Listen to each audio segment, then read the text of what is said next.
अगला सवाल, क्या आप एक वैक्सीन से पहली खुराक और दूसरी खुराक मुख्तलिफ वैक्सीन से ले सकते हैं? As per WHO, as per CDC.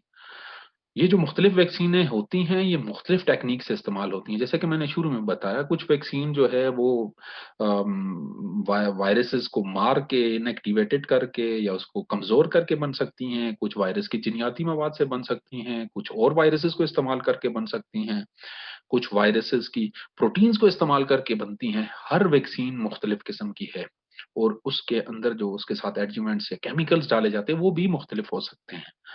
तो इसीलिए ये हमारे एदाद-ओ-शुमार ये एक बेहतर तरीका नहीं समझा जाता कि आप पहली वैक्सीन किसी और की लगवाएँ और दूसरी वैक्सीन किसी और की लगवाएँ।